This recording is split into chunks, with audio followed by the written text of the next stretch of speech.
Hi there. Welcome to After the Well, the conversational podcast where you'll learn to realize the everyday encounters that seem mundane have the ability to transform your very existence. My name is Melissa Lappin, and I am so glad that you've chosen to join me and my friends as we chat about how we hear God in our everyday lives, because we're everyday people. We might laugh a little, we might cry some, but know that you're going to go away encouraged by the stories that we share. Thank you for joining us on this episode. Welcome to After the Well. Hi everybody, welcome to another episode of After the Well. I'm so excited today. I'm going to be talking to my good friend. Well, we've been a friend about 2 years now, a little over 2 years. We met at a mutual friend's birthday party gathering thing, but I fell in love with her. Her name is Sandy Gledhill, and I'm going to let her introduce herself because she is doing some really fun stuff that I don't know that I could do justice to. So, Sandy, tell us about yourself, who you are, what you're doing, what irons you got in the fire right now, and we'll go from there.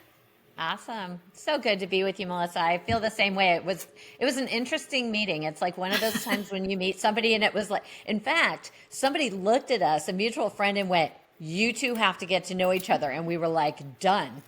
Nope. And from that point on, it was like, oh yeah, we're just supposed to be friends. So what do I do? Well, I had a long career in corporate consulting. So I was a business consultant.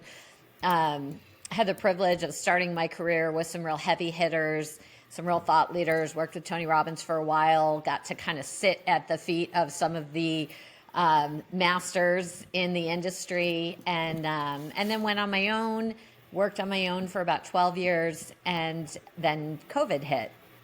So I probably would have rebounded pretty quickly during COVID back into my career, but just before that, I really felt like God was, sort of inviting me into this risk for me. I was like a kidpreneur. My friend David Balestri said this term, kidpreneur. I was like, bro, that is so what I was.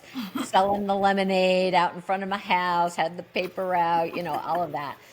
And so I felt like God kind of invited me to shut down everything and take a sabbatical to write my book. And that was super scary, but I was like, you know what? I'm going to do it. And then when COVID hit, all of the clients who had wanted like, hey, Q2, let's pick this back up.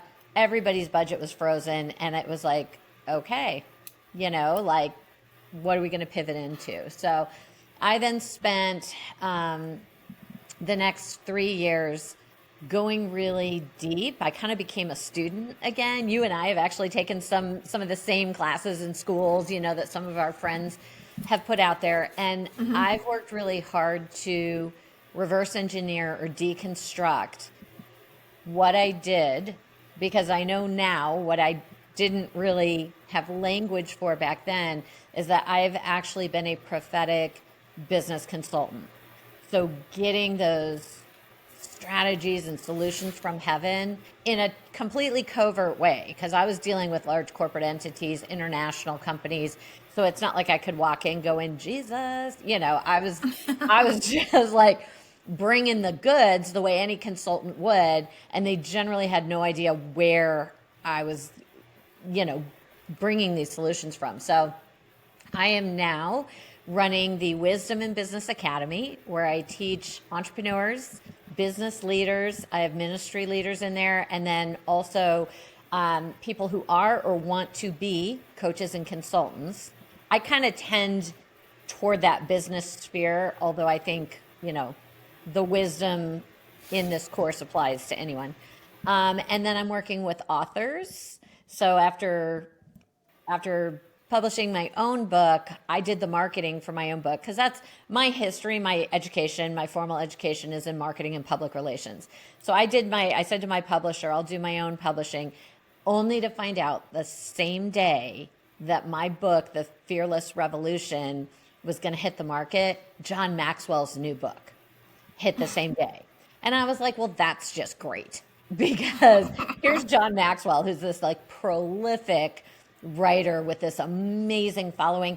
And we were basically, trying to hit the same audience of Christian business people, leadership type things. And because of a strategy God had given me, my book beat his on Amazon in multiple categories for a pretty prolonged period of time. What? I know. I have a picture of myself like holding up a screenshot of my book, and it's number one, and then there's John Maxwell on the number two slot. And I didn't outsell him. It wasn't about selling more books. It was about understanding the algorithm, and I outmarketed his marketing team. And so my publisher was like, how'd you do that? And I was like, well, this is what I did. And so they said, will you work with every author that comes through? So for 2.5 years, every single author I've worked with, both through publishing houses and independently, 100% of them have hit number one on Amazon using this strategy. Come on, and I know, it's crazy. It's in the little things when we stop and take the time to go, okay, God, how am I really made? And what really are my giftings, and what do you say about me? That's where we get just a personal invitation to be badass, instead of trying everyone else's formula. And I mean, I get we have to start somewhere, we can't just go winging it all the time when you don't have that, just that identity piece or that relationship piece. But that's phenomenal. And here's the bigger lesson that I took away from this, because everything you're saying, a resounding yes to. But this is the now I'm going to get real. Prior to this, probably in 2019, we were at a conference, my husband and I, and there was a guy that came out on the stage. He was one of the speakers, and he's really known for helping people self-publish. And I had known I had this book in me for a long time. I'd actually been slogging through getting this book done for years. And this guy offered this course with this community attached to it for self-publishers, and it was expensive. It was like $6,000 or $8,000, but at this conference he was going to offer it for $4,000, and it was basically $4,000 we really didn't have to throw at me learning how to self-publish. I don't care for details. I fly at 30,000 feet, so I've never met a detail I actually like. So whatever made me think I was going to want to learn how to self-publish, but I got into this and never really got much out of it. And so there's this temptation to be like, oh God, I missed it. Like we wasted money. We weren't good stewards, blah, blah, blah. But in the midst of that 1.5 years or so of being in that group and trying to force myself to get in on conversations and teachings and stuff, I had one conversation in the comments of a post with a person who mentioned a particular software to me. And for whatever reason, something kind of jumped in me that sounds interesting. And I'm not a super techie person, but I downloaded the software and again, for whatever reason, was just sort of following that intuitive vibe, right? And I kind of got really proficient with it. Well, it was that software and becoming an expert in that software that gave me the marketing strategy. I have now since then made many times over that $4,000, probably 10 times that $4,000 that I was like, oh, we missed it. Why did we waste this money? God was setting me up for something better. So that's the big thing I take away from this is whenever it feels like things are utterly not going to plan, instead of falling into that trap of, I missed it, I wasn't a good steward, I didn't follow through, I didn't perform well enough. Now I go, okay, Lord, what are you setting me up for? And it's a mindset shift, but it makes all the difference in the world. Yeah, absolutely. I had the exact same experience. July 29th of last year. I mean, I will never, ever in the existence that I have left in the world forget the day, the time, sitting on the beach down in Daytona, whining to God, repenting to God, you know, for missing it. And because we, and I don't even know if you knew, I think you do, that because I've closed the studio that I had. Parlor. Yeah, closed the parlor. And I made the mistake of looking at the numbers over the last 3 years, you know. So I'm like, if we've spent roughly $1,500 a month for the last 3 years, that's $50,000. I'm like, I'm sorry, God, you know, I messed up. I didn't steward it well. I could have did more on social media, you know. And I just like sat there for probably 30 minutes, like just punching myself in the face, right? Like we do, you know. It's like, I'm not this, I'm not that, I could have tried harder, I'm so sorry, da da da da da da. And God's like, you done? And I'm like, great. Maybe. That's so And great. he, you know, and I was like, I want it, because we knew doing anything during the pandemic was hard, and doing a gathering place was nigh on impossible because we weren't allowed to gather for like a year. Thankfully here in Georgia we did a lot of things. But he said to me, Holy Spirit said, if you don't stop white knuckling the parlor, I can't give you what's next. Woo. And I sat on the beach and I went, okay, I am sorry for making the parlor a thing, for making it my identity, my idol, whatever I got into with it. Because it was the first, like, quote, adult thing that I ever did or tried full-hearted. I mean, like, I went for it. And the whole entire time, God's like, it's not about the art, it's not about the art, it's not about the art. Which I always knew that, because I'm not a traditional art teacher, that kind of thing. It was just a place to play and activate, and, you know, it was about the spirituality of it, you know, and the connecting. And as soon as I just released it, he started telling me, he said, okay, so you spent $50,000. There are people who have spent 5 times that on a college education who are working at McDonald's, you know? He's like, what? And then he started dropping faces of people and reminding me of conversations that we had. And I'm like, okay, it was worth it. Every penny was worth it, because they got to see you in it, you know? Yeah. And so I totally get it. There are several things about that story I love. First of all, July 29th is my birthday. So as soon as you said July 29th of last year, it's like, I knew exactly where I was and what I was doing, and what it was like, wow, that's amazing. I love that. But there are a couple other things about that. The first is, if you ever feel like anything is stolen, like time or money, even if it's through what we perceive to be kind of like our own whatever, you know, malfeasance or poor stewardship, I vibe so much on this story in the Bible where it's like the sons of the prophets are with Elisha, and they're going to go build some stuff down by the river. And this one dude like takes his axe, and he's careless. He swings it toward the direction of the lake or the river, whatever it was.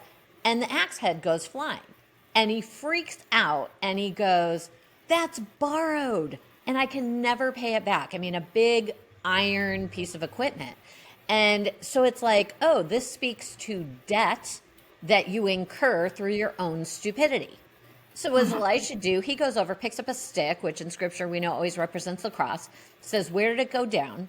And as close as possible, applies the cross, and it floats back up. And so anytime I've ever gone through like what you're describing, now I have this total freedom. Like, oh, yes, I was careless. I was not nefarious, you know, engaged in nefarious activities. I was not willfully disobedient. I made a mistake, or I was careless. Oh, that's what the cross is for. That's what forgiveness is for. I can just call that thing back. But the other thing is, if the enemy stole it, you get to claim, you know, how many times more than that? Yeah, so like, let's just do that. Like any money that, and I agree with you, I don't think any of it was wasted. But let's just say for a minute that that money was spent and you just feel like, I was robbed because I didn't get the outcome I had hoped. Well, great. You've been set up for a big old payday. It's just money. God will give you more. Yeah, and I did, like, literally, that was on a Friday, and we drove home from the beach on Saturday, decided to close the parlor, turn in the notice, and all that kind of stuff, and September 1st was went through August, and then September 1st was our last, we were out by September 1st. First week of September, my whole world blew up with the podcasting, in a good way. Oh, in a good way. Okay, good. I was like, what? Yeah. Yeah, no, I just started getting all of these things, like making the jewelry that I do now, and I went and spoke at a women's retreat, and, just all these things, and awesome. I couldn't have done it had I kept trying to make the parlor a thing. It was for a season. It's definitely not dead, because it is still, the vision of the parlor is still very much a dream of my husband and mine. It is definitely something that my heart is still towards, but the parlor was for a season, and man, I look on that part and think about all the redemption that has come out of it, all the things that I've learned, all the things that I had to unlearn, because that's a lot of our process too, is unlearning. Okay, well, what does it look like to fail? Unlearning all of these things that, our Western society, or even Western religion, Christianity puts on us. Oh, for sure. I think religion is the most destructive, at least for my husband and I. The spirit of religion has been the single most destructive force in our lives. Not people, not anything in the world, no sin. It's been religion that jacked us up. We had to deconstruct and reconstruct our faith as full-blown adults, like 40 plus years into, being Christians. But, your story too reminds me, like, I now hold everything with really loose hands. Kind of like that, I got into the self-publishing thing rather than hold it in a death grip. Like, I have to make this worth it. I have to squeeze I hold everything with loose hands because of exactly what you're saying. Like, and there might be like another iteration of the parlor, because what I know about you is, to your core, you are creative. You are artistic, regardless of what is even formal education anymore. I mean, formal education used to be apprenticeship, then suddenly it became going to college. How about just, taking your God-given gift and stewarding it, practicing it? But everything about you is artistic and creative. And I think bringing that into that kingdom space of how do we gather artists of all various kinds, because I know you weren't honed in on a particular medium or even style of artistry. You're just so all-encompassing. And so I just feel like that thing's just not done. It'll probably be a next iteration. But yeah, there's so much goodness in learning from something. And I have all but taken failure out of my vocabulary for this reason. When I don't get the results I desire, that always brings new information to me, like new intel. So this is why, like, when I'm coaching leaders, I'm like, make a freaking decision. It doesn't have to be right. It does not have to be right. A decision, right or wrong, move forward. Because when you get stuck in that decision paralysis, that's when everything goes stagnant. So if you don't get the results you desire, what you get is new information that you can analyze and then course correct or flip a UE if necessary. And so I feel like that's what you're doing. You're just, you're taking it as it comes. I don't think there was any failure in that, because I walked with you through several years of that. Even though I knew it was like, I'd really love to be able to have more people come and have everything be more open. But so many good things were happening for you during that time. It's like, that's a resounding success. Yeah, it was definitely, I paid all that money for therapy, like internal growth, and it was my own personal Awesome. university. It was this life. It was about maturing me as a person, and I think sometimes too we get caught up in making it about other people, and we forget to put ourselves into the equation first and foremost. For sure, because we have to evolve. We have to grow. We have to stay organic with whatever we do, And so, for sure. I want to transition a little bit and talk about some of your journey and your just everyday moments of faith, because after the podcast is After the Well, and off of the woman at the well, and Jesus just got her in an everyday task. Yeah. And a lot of times we think we can only encounter Jesus when there's a catastrophe or an emergency. He's a savior, not just a friend. Right. So what is, and you can talk about, I know, because you've got like a lot of stories that you can tell. This is true. I do. But what is what does your friendship with Jesus look like? What is your everyday hanging out with God without getting religious about it? Because I know you're not. Right. Just practically, what does it look like for you to be His friend? I very much grew up in fear. Fear was pretty much a common denominator of my childhood. It kind of started with, can you fix that light? Sorry, talking to my husband here. It started with, my parents sort of announcing their divorce, and this life that was, perfect for me, all of a sudden in one fell swoop, the rug was really pulled out from underneath me. And because I didn't have like the tools and the language to say, I need help, or this is not okay, I'm not okay. I didn't have what I needed to say somebody has to help me, and all the adults, everybody was doing the best they could. There's no blame. It just was sort of like this entrance of fear into my life. And because I didn't get the help I needed, plus it was the 70s, so nobody was running around like, let's get therapy for the children. Like, it was not a thing. I would lay in bed at night and just think these catastrophic, fearful thoughts, and one fear kind of invited another fear. And then, anyway, there came a time in my life where fear was so all-consuming. And yet, I am who I am, right? Like I had this call on my life to be in business and to be kind of a leader of leaders, and I'm extroverted and, big personality. And so these two like lanes in my life ran parallel, but were completely, it was that scripture about a double-minded man is unstable in all his ways. I was so double-minded because I felt at the same time powerful, confident. I was always a speaker from the time I was young. I was a leader, but at the same time, self-doubt, self-loathing, just questioning everything, uncertainty.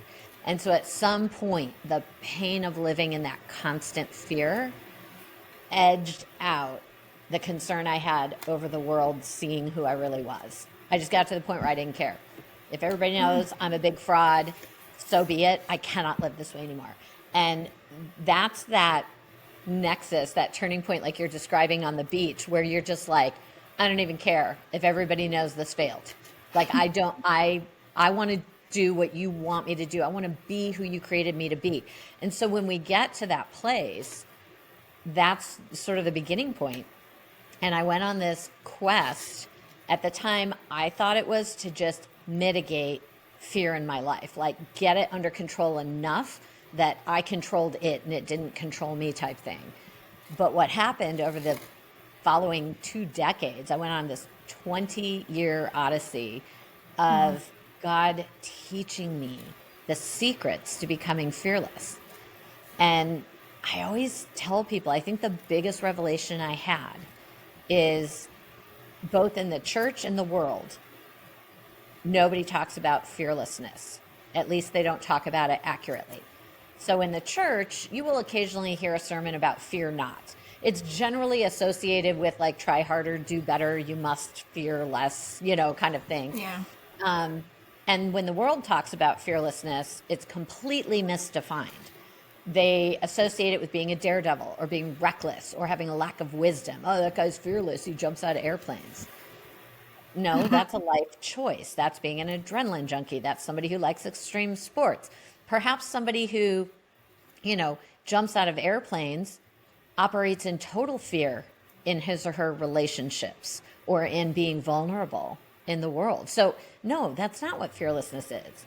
And in the Bible, like fear not is exhorted, encouraged, commanded 365 times. Courage is mentioned 115 times. So we have this disparity, like why is fear not or fearlessness, it gets more than 3 times as much discussion in scripture, and yet we all ignore it. And this is something I've come to recently. Both the world and the church love courage. Very rarely do you see those two agreeing on anything. They love courage, define the same. The enemy has, for whatever reason, completely left that term alone, that concept. Well, courage is by definition taking action when you're afraid. It is taking fearful action. So if you define yourself as a courageous woman, you are by definition defining yourself as somebody who is perpetually in some state of fear. And courage is necessary and it's great. There's a Bible verse that says something like, if a man faints in the day of trouble, he is weak. There is, that Jewish term chutzpah. There's something about that internal, And so courage is that. It's necessary, it's important, but it's not the end game.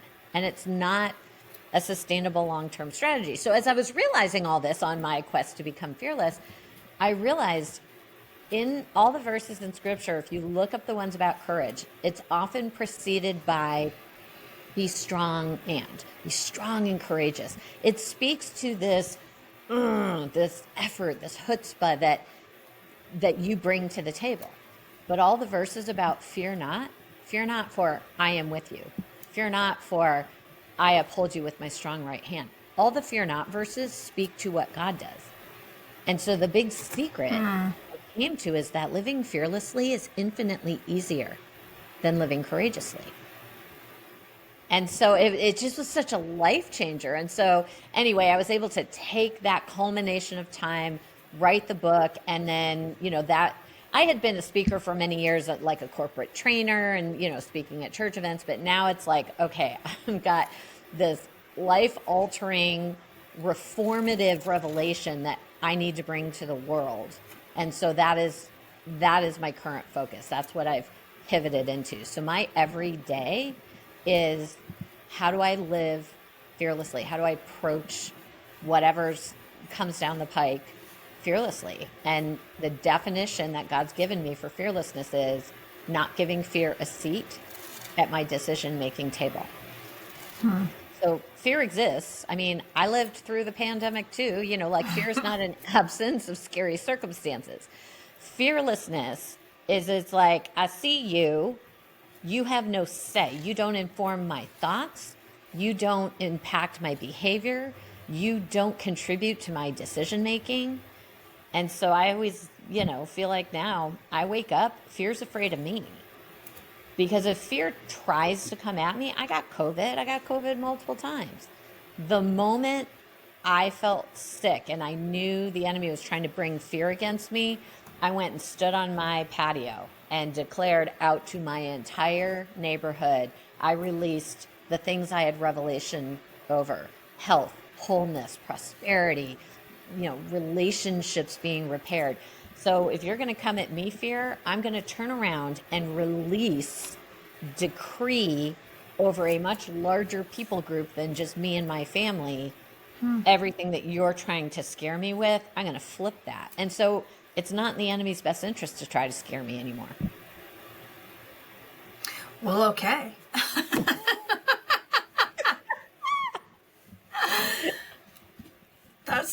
I don't even know where to go after that. I mean, I get so motivated when I hear you talk about that, because I know it's been it's been a thing that you've really had to overcome with different things. I don't know how much you want to talk about or how much you want to share with your past. And I'm an open book. I'm an open book. So ask away. Just sticking with the fear thing, because I do know that, and especially in our society today, fear and anxiety and depression and all those things, I mean, people have made those things their identity, and it breaks my heart that how much conversation Christians especially have around, oh, my anxiety this or my anxiety that. And I just want to go, I mean, what does Jesus say about it? And I get that we're all in different places, and there is some people that would be offended by what I just said and not want to be my friend and, all that kind of stuff, because I don't have sympathy and all that. But I'm like, Jesus hung on the cross for anxiety too. Yeah. Not just cancer, not just raising the dead, the big things. But people seem to be okay with living with anxiety or depression, and they'll turn to crystals and this or that before they sit at the feet of Jesus. And oh my God, the pill popping, the medication, and just like, I can't go because I'm on medication, and I'm not on my medication. And I'm just like, oh, I don't even know how to have conversations anymore with some people, because all they talk about is their anxiety and what sets them off, and I can't do that. That triggers my anxiety. And I'm like, I know, everybody's triggered by everything. Oh my God, I just want to go off to an island and be alone. Well, here's the thing. When you said, some people will feel like, oh, you don't have sympathy or empathy. I totally disagree with that. I think speaking truth is speaking truth. Here's my stance on what you were just talking about with identity. In 2011, August 5th of 2011, we received the worst news, that you can receive about yourself, which was that I had breast cancer. It came out of left field, did not expect it. It was a very aggressive cancer. It was a very large tumor. The end of the story is 5 years later, radical mastectomy, chemotherapy, radiation therapy, hormone therapy, and 7 reconstructive surgeries later, I was on the other side of it. But when I walked through that, I mean, there was the only guarantee that we had that I was going to live is because God had said that to us. And every friend, every prophetic friend, everybody who prayed for me said the same thing. This does not end you. This does not kill you. There was not one person that was like, I see a miraculous healing in your future. So we knew there was going to be a journey. Not that God couldn't heal, but that for whatever reason, this was a time of refining that I was going to go through. Make no mistake, God does not ever bring disease. That is not who he is. That is either spiritual attack or it is a sort of natural consequence of living in this fallen world. But whatever the cause, we had to decide how we were going to walk through that. And this was now just toward the, middle of my 20 years, because the 20-year odyssey through learning fearlessness was really 1999 when I found out my then 6-year-old had a brain tumor, to about 2019 when I took the sabbatical to write the book. Those are kind of the bookends that I have for those 20 years. So this is 2011. And one of the big things that I learned immediately was that I was never going to be a cancer survivor. It was like God put a hard no on that for me. Now, this is no shade for anybody else, any other woman who's a cancer, if that's a moniker you want to use, I have no judgment of that. I would invite you to ask yourself what value there is in allowing any disease, any addiction, any mistake, anything negative to be a primary identifier in your life. So for me, cancer, it's in my rear view. It's part of my story. I talk about it with a totally healed heart. I'm, zero fear, zero anything. It's just part of my story, the same way the divorce was, part of my story. It is not part of my identity. I am not Sandy Gledhill, cancer survivor. I did not wear the pink ribbons and do the 5Ks. Again, I'm not throwing shade. I'm just saying this was my experience. And what I have found is people who use, oh, my name's Sandy, I'm an alcoholic.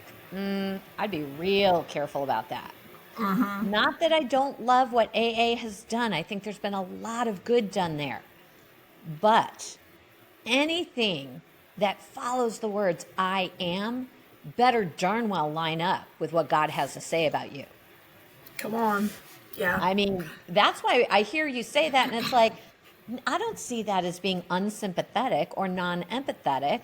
I see that as you speaking truth.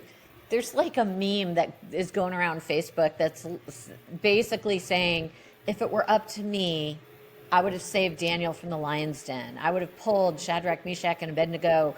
I would have kept them from going in the fiery furnace. I would have pulled Jesus off the cross.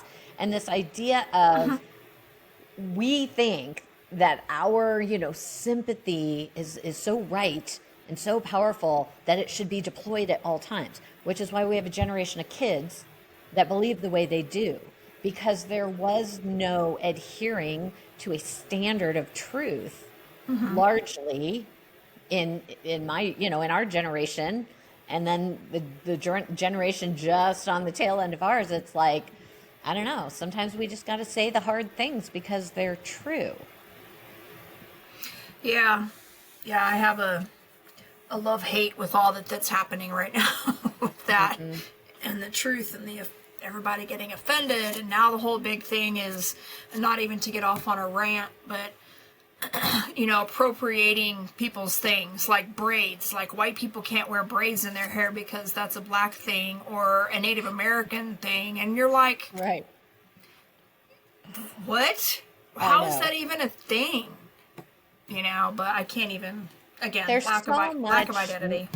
There is so much nonsense in the world that I think it's up to us to be consistently holding the line, holding the standard of what is truth. Truth is not subjective. Now, that doesn't mean we don't have room. And you said it earlier, and I loved it, that everybody's in a different place. I'll tell you what, there was one calendar year of my life that I was on an antidepressant, Prozac. I was on an anti-anxiety, Xanax, and I was on Ambien to sleep. I was dealing with the catastrophic fallout of a horrific 10-year marriage.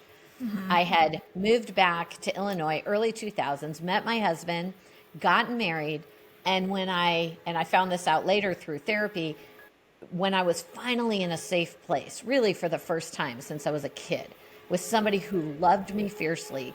And, I kind of shared earlier the big lie in my life is, or I maybe didn't say it here, but the big lie I believed was nobody will take care of you. You have to take care of yourself. So it was a lack of security. And then God brings me literally a security expert. I mean, my husband's a former military policeman, SRT team leader, marksman, sniper, private investigator for 30 years, runs a security company. Like, this is who I'm married to, right? So I get into this safe place, and that's where then God lets all this stuff come up.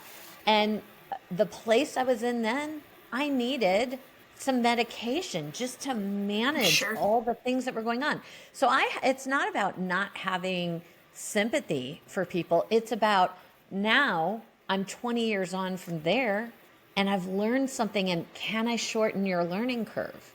like others who've gone before me have shortened mine. So, in that way, we support each other and we help each other.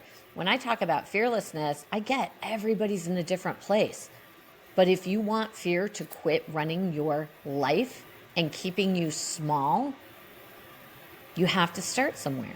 I mean, that's what fear does, just scientifically. And by the way, when I was writing the book, I was trying to find research on fearlessness, and it doesn't exist. There's a lot of, studies about courage and what that does, but there's tons of studies of what fear does to your body. Like we can tick off, it lowers your immune system, decreases fertility, causes cardiovascular issues, causes heart issues, causes gastrointestinal issues. Like fear jacks you up. But there's no data on fearlessness. So this is what I'm doing, is I'm bringing this research to the marketplace. And so if fear does all those things, can we not, like my hypothesis is, does fearlessness not do the opposite? So if you live fearlessly, does that not cause your lungs to expand and your blood flow, your circulation to be healthy and your organs to be oxygenated and to be healthy? Does it not cause increased fertility? Everybody has heard a story of some couple full of anxiety, trying to get pregnant, doesn't happen. They finally give up. We're just going to adopt. It's in God's hands. Boom, pregnant. Why? Because fear constricts and it makes us small. And fear tries to tell us it's keeping us safe. That's not fear's job. That's wisdom's job. Fear masquerades as wisdom all the time. Oh, just don't go on that roller coaster. Just don't even consider it.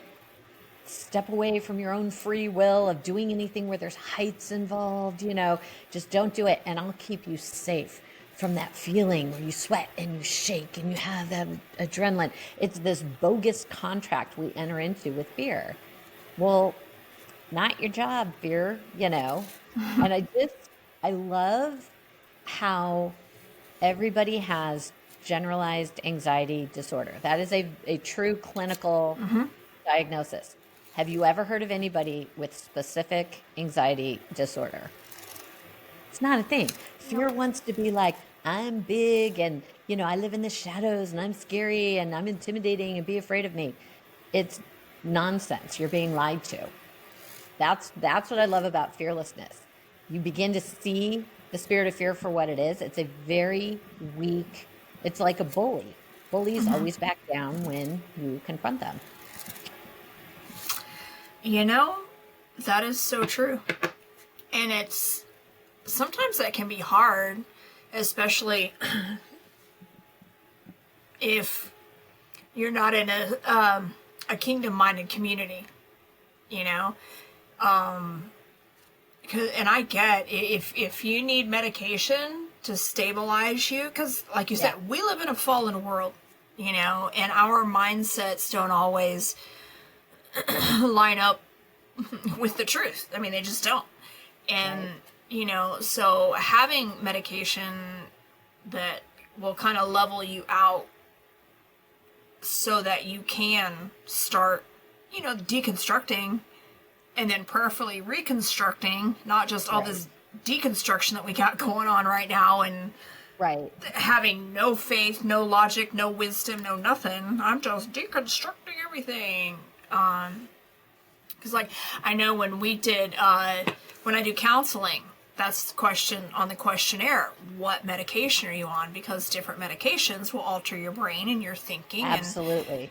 And, the addictions to those things and which once you're doing all that stuff, I mean, fear just kind of sits back because now you've created your own paradigm. And absolutely. And I'll tell you, when I was that 1 year that I was going through that, I had a medical doctor and then I had a therapist that was recommended to me by a non-Christian friend, but this ended up being a Christian therapist and it was just God putting it together.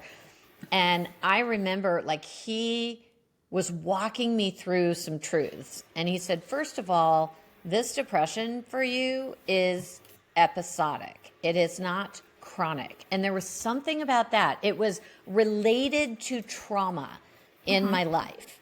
unto the purpose of dealing with and overcoming the trauma. And I remember toward the end of that year saying to my medical doctor, I would like an exit strategy for getting off all these meds. And she said to me on a Thursday, I think, and I met with my counselor the following Wednesday. So I had to live with this for 6 days, and I didn't even know what it did to me. But she said to me, I will not give you an exit strategy until you're stable. When I see you stabilize, I'll give you an exit strategy. So I said, okay. And 6 days later, I went to my therapist and I said that to him. And I remember he put his hands out and he leaned forward and he said, Sandy, look me in the eyes and listen to me. You are not unstable. And it was like, of course I'm not unstable. Why did I just believe that? And I think my brain was so numbed by all these meds. Sure. And again, they also helped. I'm not saying I should never have gotten on. But what most people don't know about these pharmaceuticals, every one of these drugs that we're talking about are created for short-term use. And what happens? People get on them and never come off. And it alters your brain chemistry forever. And it's just destructive what's going on. So I never throw shade at anybody who's doing what they have to do to survive. I did what I had to do to survive. But keep moving forward. Keep learning something new. Keep asking God, what's my exit strategy for this place that I don't want to stay because it's not healthy? Yeah. I think one of the key things too, in just having that relationship with the Lord, as you're going through all this, still having that conversation. And sadly, and I don't know how we got on this whole topic or went down this line. Somebody apparently needs to hear it. But these medications, these doctors, these psychologists, psychiatrists, counselors, therapists do not need to be taking the place of Jesus. You know, and so many people have done that exchange. Well, my therapist said, or my counselor said, or the Enneagram said, you know. I just took a shot at the Enneagram. It's okay. It's okay. It's not entirely, which people will disagree with this too. I mean, I learned a lot about myself from taking the Enneagram. I love the Enneagram, but it's a tool. It's a tool. It is not my identity. It's not the capital T truth. Exactly. It's another tool. And so when we because like the woman at the well, because I've been thinking about it the whole time, you know, that you've been talking, that when Jesus, he did all he did, you know, sitting there and everything, and he didn't, like, she's always portrayed as a prostitute or this or that or whatever, and that's just not so, and I'm writing a book on that, so y'all just have to wait for the book to come out, or a speaking gig that I might get, where I mention it. But she was at the well doing her everyday thing. She showed up at noon. We don't know why she showed up at noon. That could have been her third trip to the well that day. You know, she could have been a clothes washer and needed more laundry water, whatever. But in her everyday, she met with Jesus. And the one thing that she walked away, she didn't back down from him. All the things that could have happened, you know, walked away. She shouldn't have been there. Why are you asking me for water? This isn't legal. All the things. But she stood her ground because she recognized the presence of heaven, right? My personal belief. And the one thing that I think gave her strength, which I encourage and others can draw strength from, is it was the power of what she did. Not the power, it was just what she did after she met with him, and she listened and said, this man told me everything about me. And that was it. You know, she didn't have to go further with her story, and just her acknowledging the truth of who she was, I think that's what revolutionized her life and changed her life. and gave her the strength, the courage to be fearless, to go back into the town and say, hey, this guy, he told me all the things. Like, he's a prophet, you know, he is Jesus. And I think we have to do that as well in the midst of whatever our day looks like, whatever our journey looks like, and go, you know what? Yeah, this is what's happening to me right now, but this is who Jesus says I am. Yeah. This is what It's Jesus all says about my identity. life. Yeah, for sure. And, you know, I think you really hit on something because I think everybody there in her town probably tried to inform her of what her identity was. You know, you're a home wrecker, you're a Sure. husband stealer, you're a prostitute, if that's what people thought. But when Jesus came on the scene, he was like, you're an evangelist. You know, that's how Jesus saw her, because of anybody in that town that he could have given the truth to, he gives it to her. And you're right. Notice when you say it gave her the power to be fearless, that fearlessness was not mustered. It was with reckless abandon. She went running back to the same people who had discredited, dishonored, mocked, derided her, and she began to operate in her true identity. Like this is exactly what I write about in my book, because when you know who you truly are, we can't do what we're called to do until we know who we are. But one of the big ways that fear keeps us stuck is it allows other people to identify us. So I always say, like, imagine there's a group photo and somebody looks at it and goes, oh, look at you, there you are. And you look at it and you go, that's not me. And they go, yeah, that's you. You would like look again and be like, bro, that is not me.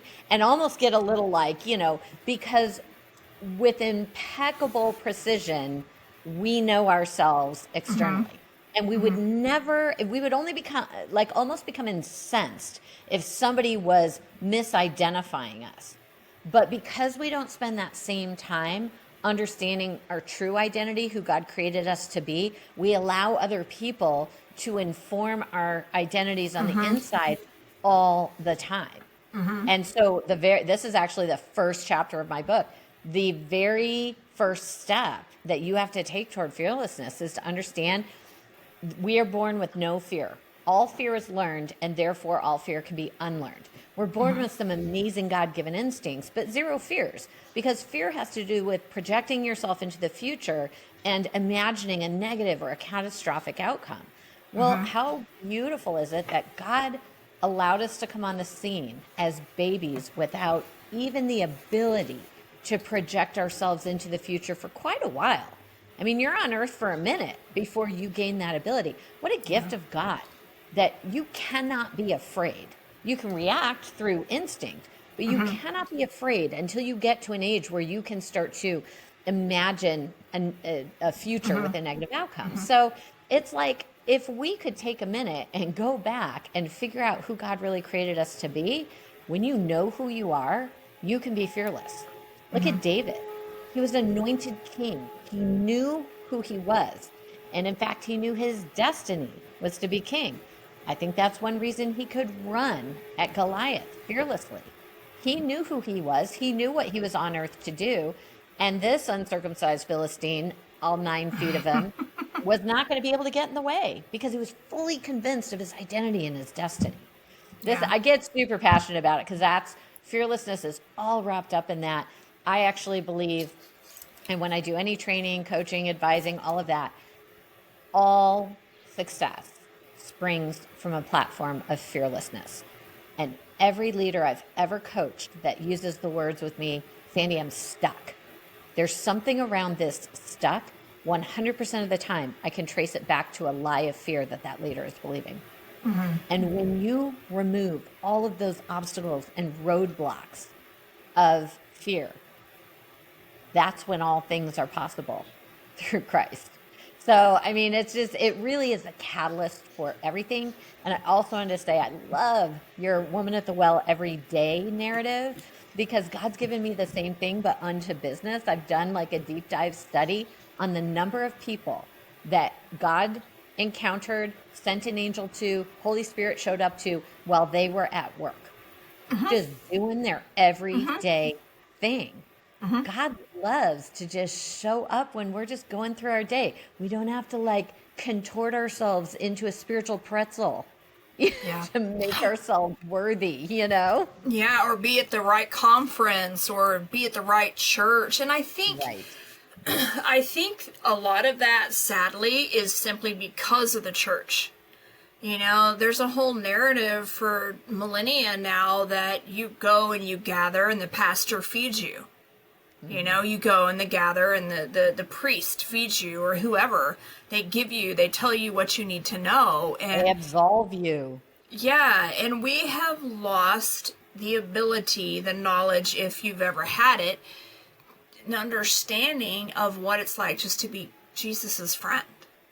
And just to hang out with Jesus. And, you know, like a lot of people are just afraid to do that because of, thank you, John Calvin. And, you know, God doesn't want to sit with us. He wants to smite us, you know, and that's a lie that causes fear. There you go, you know? Exactly. But I love her story so much because and I talk about deep diving. I have read for like the last 2-3 years now that God has really put this on my heart. There is zero historical information on her until that conversation with Jesus. Wow. You talk about I did Jesus not know given, that. yes, that you cannot find anything anywhere in history. And in fact, we do not even know her name until after she was baptized by one of the disciples. And they named her Fatina, which means light. And, you know, so that right there is just the epitome of the beauty of hanging out with Jesus. Yeah. One conversation changed an entire town. And we're still talking about this woman, unknown before that conversation, millennia later. Yeah. You know? That's, and like you said earlier, I know all of those things were already in her.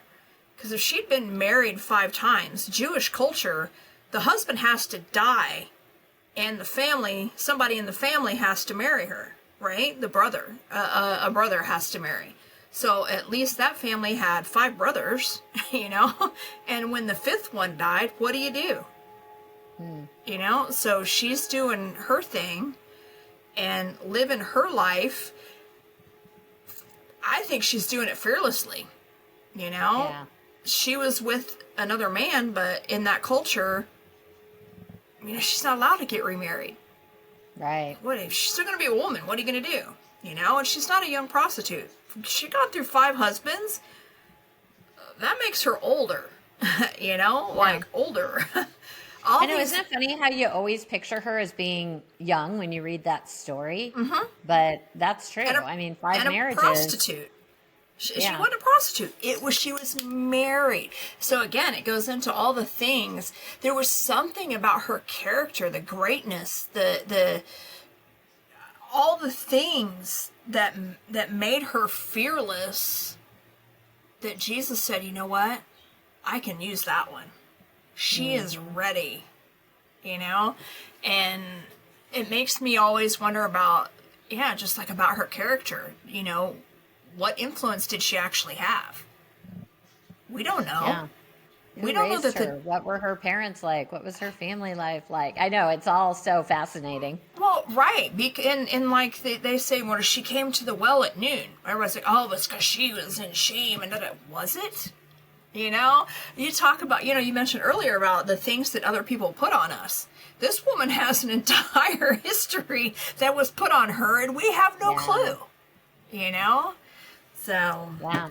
It's fascinating, too, with that story, because one of the, you know, tenets of fearlessness is how empowering it is.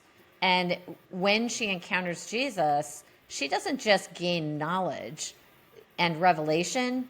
She gains this power, like to go and evangelize an entire city. You know, it's like, And the way that Jesus, engages with her about the multiple husbands and now living with a man she's not married to, I mean, that definitely denotes some level of being outside of the realm of proper society. You know what I mean? There's something going on there. And so for her, and if she is there at noon, who knows? Maybe it's because she doesn't want the shade thrown on her by the other women who come in the cool of the day. Maybe it's, like you said, because she goes multiple times a day. Whatever the reason, when she encounters perfect love, which is Jesus, and the how-to of fearlessness boils down to 1 John, 4:18. For perfect love casts out all fear. Mm-hmm. And when I first read that, I thought, okay, I have to love better. I have to be a better lover of people, lover of God. But if you jump up 8 verses to 1 John 4 verse 10, it says, it defines the love it's talking about. And it says, but this is true love, not that we loved him, but that he loved us and gave his life for us. So it's like, mm-hmm. Fearlessness begins with understanding that you are loved. And when she encountered him, she encountered, I am loved. Mm-hmm. And that absolutely cast out whatever fear she had. And she just, without even thinking, she went running back to the very people who she probably had some conflict with and was empowered to become an evangelist. I mean, the whole mm-hmm. story is fascinating. And you see it all throughout Scripture. Gideon, he's just doing his thing as a low-level soldier, mm-hmm. And an angel shows up. It's all throughout Scripture. You see people just at work or doing their thing during the mm-hmm. day, and God shows up. Mm-hmm. And yet, like you pointed out, somehow we've twisted this to, I must contort myself into the right place, right time, perfect scenario for God to meet me. Yeah, to be worthy of his presence, know. And I just I'm in a season right now of really just learning how to be a friend to Jesus. What does that look like? Right. Just the give and take. Craig Ferris, who is amazing, and love mentoring Craig. Love me some Craig. But he said in I'm in his mentoring program, and he said one night in class, he said, Jesus needs to know that we're there to pour into him, not just pull from him. And that has wrecked me for 5 months now. Wow. That even the woman at the well, she went to get water, and neither her nor Jesus drank. In that entire interaction, neither one of them had water, right? Right. Interesting. And so showing up and just hanging out with Jesus, there's such an internal exchange that mm-hmm. physical sustenance doesn't matter. Right.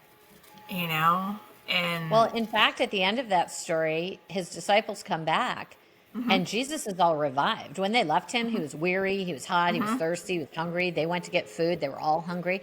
And they come back, and here's Jesus looking all refreshed, to the point where they question him, did you get food from somewhere? And he said, I have food you don't even know of. Mm-hmm. And I think when she came in and pulled on his gift in mm-hmm. the best way, just entered into that friendship with him and mm-hmm. allowed him to pour into her, I know when my gift is pulled on in that way, mm-hmm. the thing that I'm very designed to do is to bring kingdom strategies to very complex real life business problems. And so when I'm in a client meeting and they're like, oh, Sandy, we don't know what to do. This is what's going on. And we start talking about it, talking it through. And I step into that wisdom flow, and all of a sudden it is like the solutions are coming, and people are like, oh my gosh, yes, let's do that. Let's try that. I come out of those meetings and I'm refreshed. I am jazzed, because my gift has been pulled on in the best way possible. And that does feed us. Yeah. Yeah. The when he said, when Jesus says, I've had sustenance that you don't know, that actually means like physical nourishment. When you translate it out, it is physical nourishment. And I get the same way. I haven't done it in a while, but when I was on a Sozo team, we would go places and set up there, and we would do 4 and 5 Sozos, because we would take a team and we would go to a church, train the leadership, do all of their Sozos, and have like little conference type thing. And everybody else is like, oh my God, I'm like, yeah, let's do some more. Anybody next, Because I love that. Like you said, it feeds, it pulls on something. And I think, that just fills the bucket with fresh water. And that stream, just the well gets pumped with fresh, clean water. And we can just keep doing what we were created to do, which is, I mean, this would be a whole nother podcast episode, but talking about time, because that's, and not worrying about time, and we don't have time to do this, and we don't have time to do that, because when it's all flowing and coming in, who cares about all that? There's time doesn't exist in the kingdom, So, but again, I know I actually have an entire chapter on that in the book too. It's so funny you keep hitting on all these and different I haven't things, read it, so I'm well, and yet. a big problem with fear is that, and in business circles, I say this all the time, the people who operate at the highest levels of success, when you go look at the Steven Spielbergs and the Oprah Winfreys and the people running nations and corporate empires, they don't have more time. They have a different relationship with time. Yes. So when I'm dealing with leaders, I always say, it's not about your scheduling system. It's not about your calendaring system, because I have worked for some amazing people. And if you think about every major business thought leader in the last, probably 40 years, they've all brought their own time management system to market. So explain to me why time management is not solved. Why is that problem not utterly solved?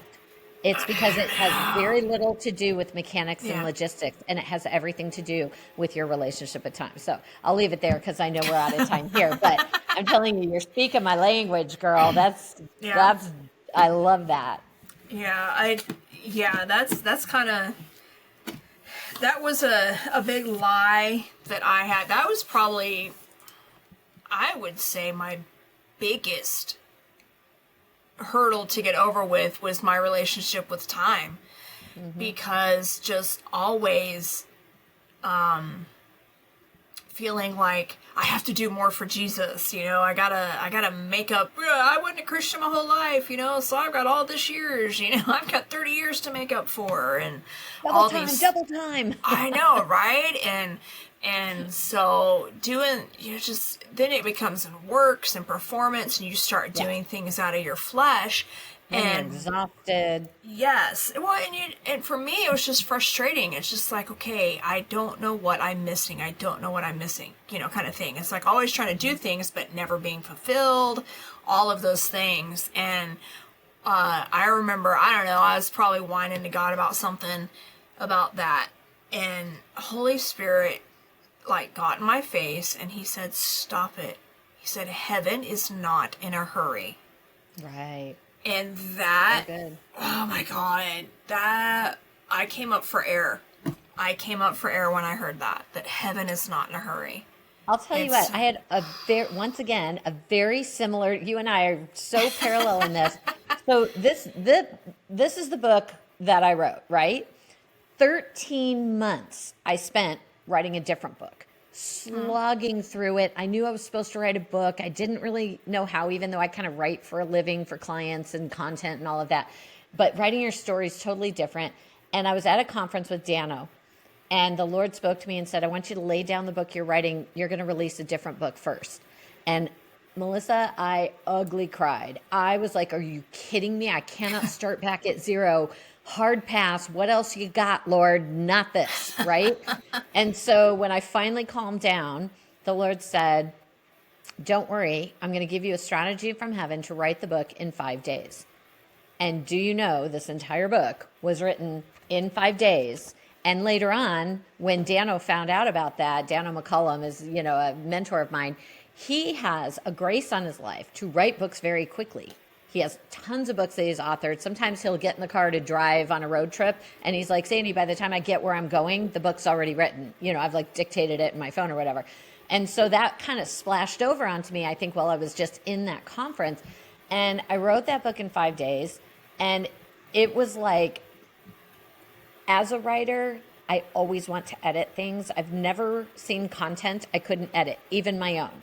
Like I'll sleep on it, come back, edit. Sleep on it, come back, edit. Like it can always, I'm an optimizer, a maximizer by nature. So I can always make things a little better. While there's always something that can be changed, I look back at this book and I go, Lord, you wrote that through me, because I read it and sometimes I'm like, oh, that is so good. Like, almost like, who wrote that? And so I totally get what you're saying. Sometimes it's like when you're in that friendship with the Lord and you're, not beholden to the performance and the broken relationship with time that I think we inadvertently were taught as kids. We then go on to teach our kids. Well, when I was in this moment of ugly crying and all that, the Lord said this to me: don't rush. I will hold back the world for you until you get the book done. So similar to what he said to you. Like, heaven is not in a hurry. Don't worry. I will hold back the world for you. So I love, love, love that. Yeah, for sure. So we're going to wind this down. Where can everybody find you? Platforms that you're on, ministry pages, things like that. Yeah, I'm super easy to find on all social media. I'm either Sandy Gledhill or Sandy Gledhill Consultant. And I've got a YouTube channel that I don't do nearly as much with as I should. Instagram, on Facebook, I also have a group called Lazy Marketing with Sandy Gledhill, which is a whole nother topic we didn't even touch on. It's basically the biblical blueprint for success, which, surprise, surprise, spoiler alert, is 180 degrees different than the world's narrative. My podcast and my book are both called The Fearless Revolution, and there is also a website for that. So you can find me on any of those platforms. I do have an offer I'm making right now for your audience. If they're interested in getting a copy of my book for free, you just pay the shipping, and I will actually send you a physical book. I will sign it for you and send it to you.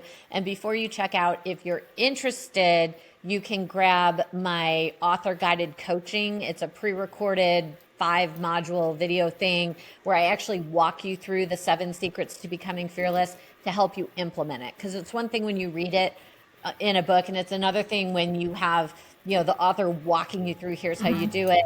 That sold for $497 for a long time, but when I put it in the offer, I made it $47. So I will drop that link to you if you want to throw it in the show notes or whatever.